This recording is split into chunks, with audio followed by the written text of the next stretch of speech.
Hello everyone, this is Connor from the Dublin Linux user group, and in this video I'm going to be going through the installation of Ubuntu Linux. If you're completely unfamiliar with what Ubuntu is or what Linux is, I would advise that you look at my previous video on this channel, and that is a great introductory to what the basics of what Linux is. So this is our webpage, which is dublinlinux.org. We frequently do monthly meetups, such as in the pub or something like that. Sometimes we do more often than once a month, but we usually do it once a month, with some very rare exceptions.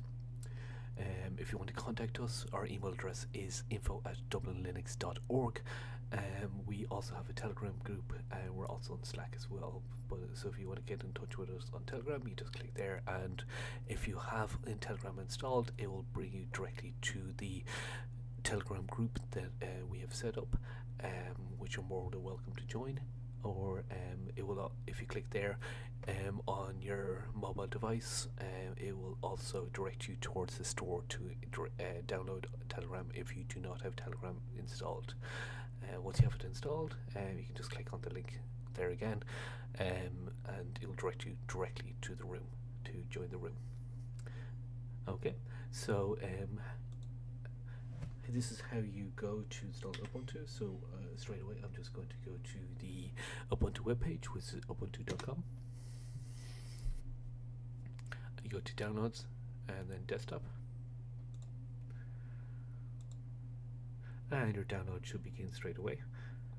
I am going to cancel, or you just click download here, sorry. You click download and it should begin straight away. I am not going to do that because I already have it installed or downloaded here on my desktop. So now I'm going to go through with the installation process. I'm going to bring up VirtualBox. If you are unfamiliar with what VirtualBox is, again, I am going to I'll just remove this here. If you're unfamiliar with what VirtualBox is, I will again direct you towards my previous video. So start from scratch. We're just going to go machine, new.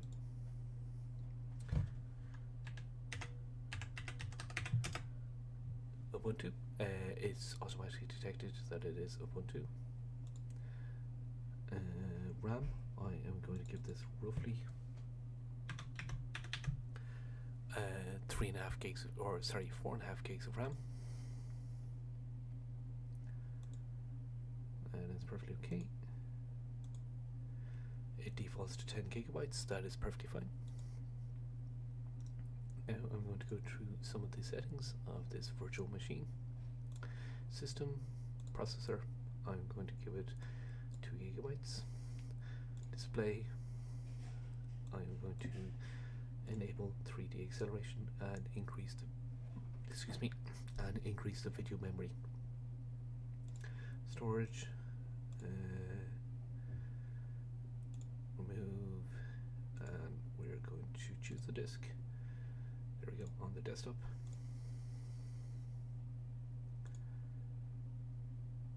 And sorry, start, normal start. I'm going to maximize this.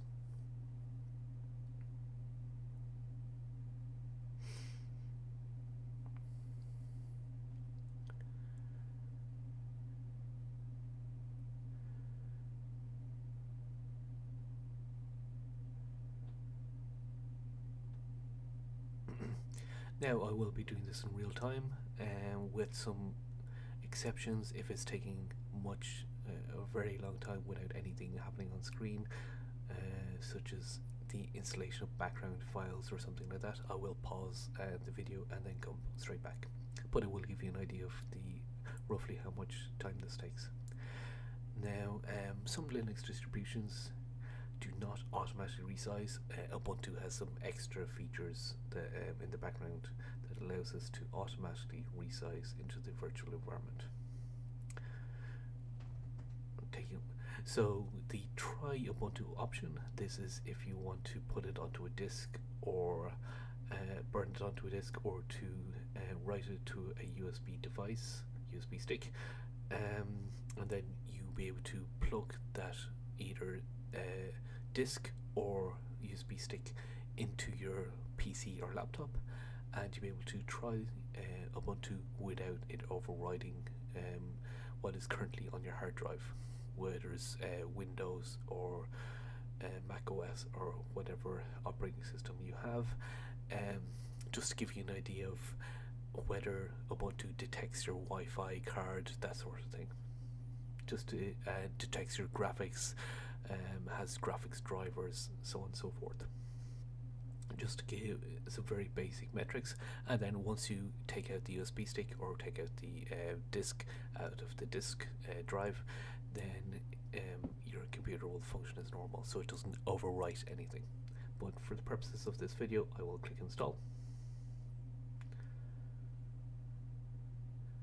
And there isn't an English Ireland, so I'll click English UK.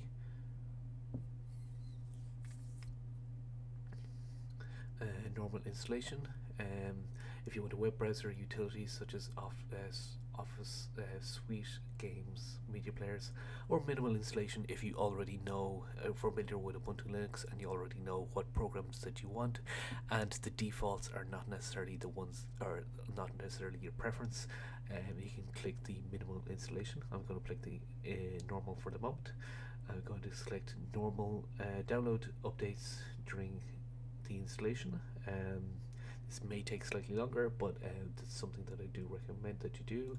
And install third-party software is a good thing for your graphics drivers, your Wi-Fi, additional drivers, that sort of thing. It's a good thing to check both those things.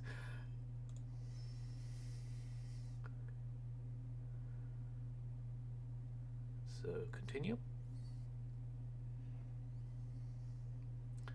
Erase the disk and install Ubuntu. Needless to say, if you are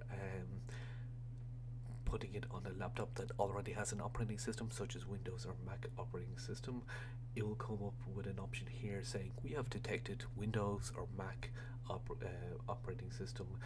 Do you want to install alongside or overwrite? It will give you those kind of options. If you select install alongside, it will create a what's called a dual boot. That will give you an option at the start to what you want to boot into, but it will take up a part of your hard drive. So it will partition your hard drive, install Ubuntu on one of the partitions, and leave the remaining part, your original partition.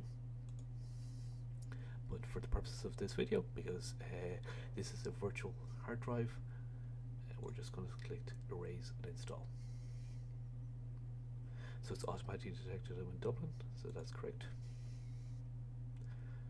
Login automatically, name, Connor.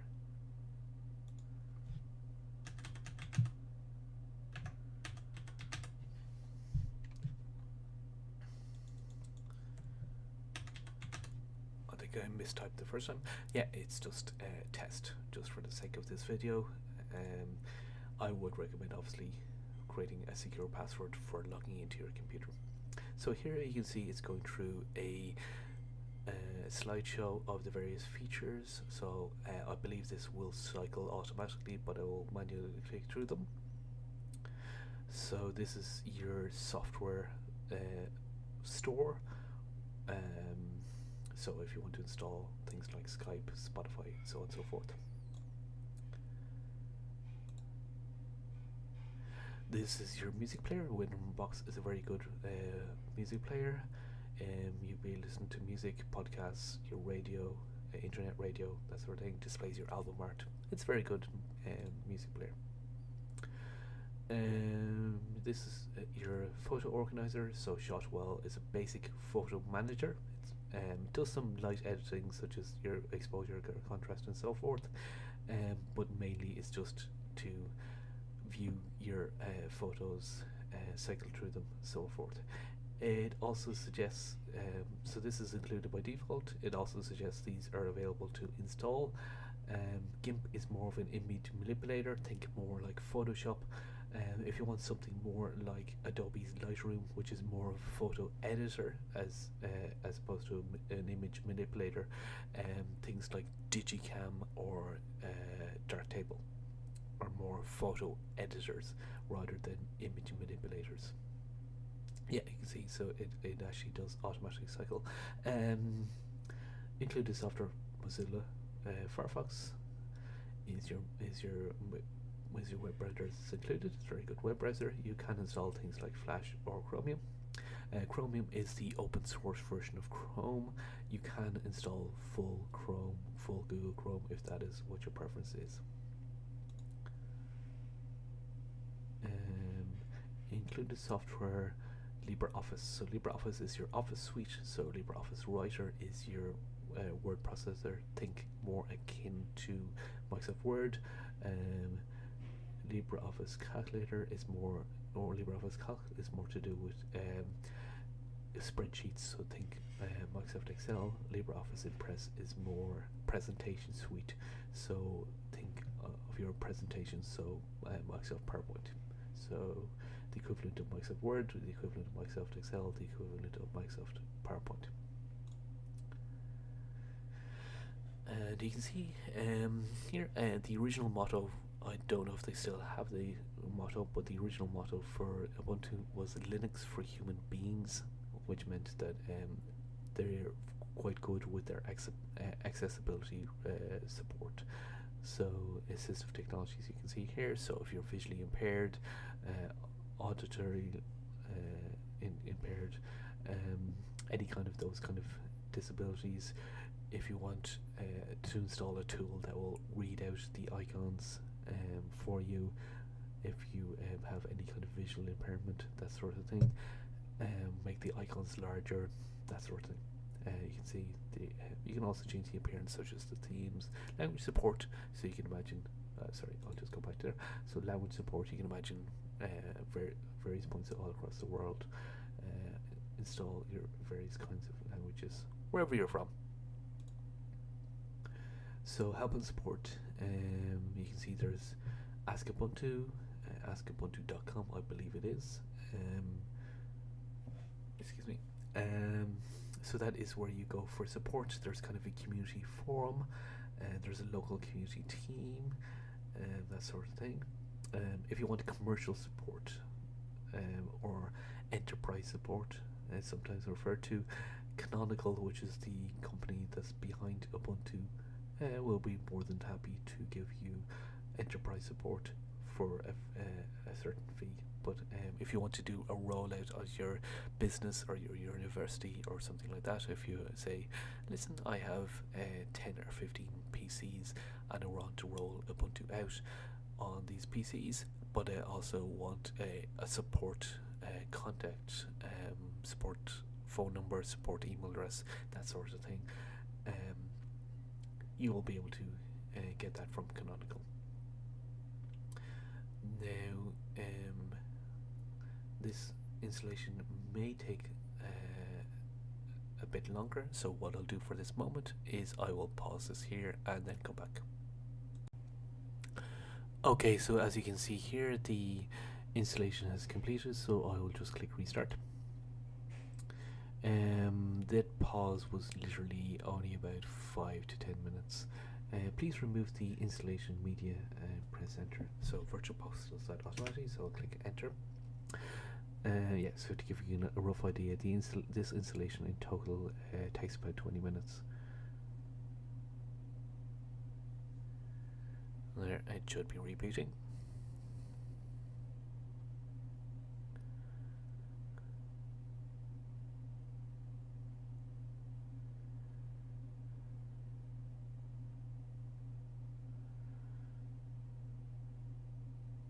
So we should now be booting directly off the virtual hard drive rather than the, the virtual installation media.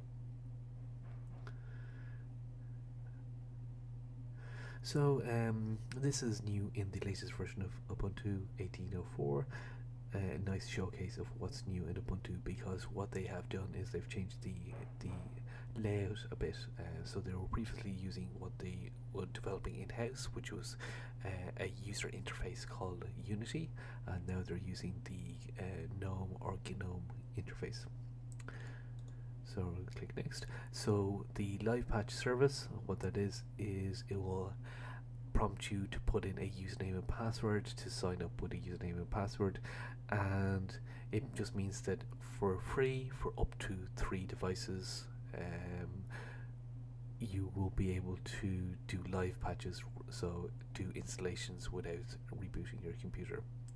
But it's completely optional. You do not have to set up a username and password, but just if you want to avail of that service. I believe if you want more than 3, it will be some enterprise support. You'll need, you'll have to pay a fee or something like that. Here's another one that is the report that was introduced. So this has been slightly controversial, but you can select yes or you select no. Essentially, what it is it's your locale, your rough locale. It's not your specific locale. Doesn't record your IP address or anything like that, or any of your contact details. Essentially, just shows your rough location, so it realizes that I'm in Dublin in Europe, and it gives you an example of the first report. What version of the operating system you have, your vendor, VirtualBox, because as I said, this is a virtual environment, your screen resolution, that sort of thing, and your hardware. So your dual, the fact that I've given this a dual core, and the fact that I've given this 4.5 gigs of RAM, that sort of thing. That's okay. I'll select next, and this is some software that they have chosen.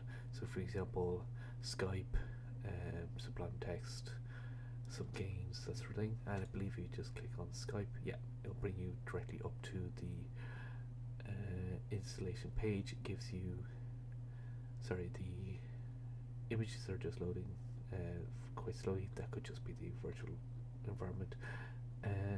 So you just click install. It gives you a brief installation, or a brief idea, a brief description of what the application is, and some screenshots and that sort of thing. So you can go in and click, and click install, and it will queue them up.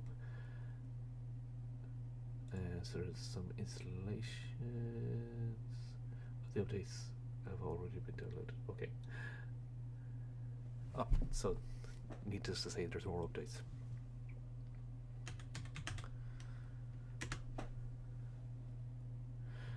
And yeah, so here it is. There is Ubuntu. So I will change the background real quick.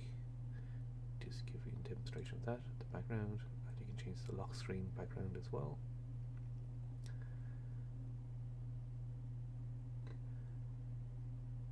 And this looks like a nice one. Select.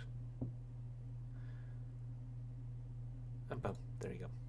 And you can change the icons if you so wish. Now, Firefox may not be to everyone's preference, so I will show you how easy it is to install something such as Google Chrome.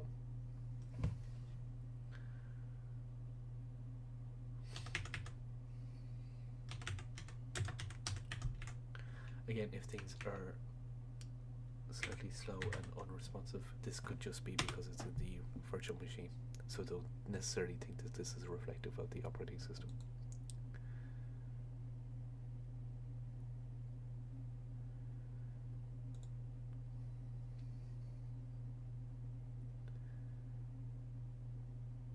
So click download Chrome. I have clicked it. Yes, I have. Okay, so yep, you can see it's automatically detected that I'm on Ubuntu Linux. So here is the installation file for that. So straight away, you can see Linux, or Google Chrome is supported on Linux. It's just not. I'll close the tabs. Yes. It's just not available in the software center straight away. So to give you an idea of what LibreOffice is like, so this is LibreOffice Writer. Yeah, there you go. Is your word processor. Now, if these icons are not to your taste, you can change the icons. You can install additional icons as well. I have myself personally teamed this up a bit, but that's okay. Okay, so that is a brief demonstration of the installation of Ubuntu Linux.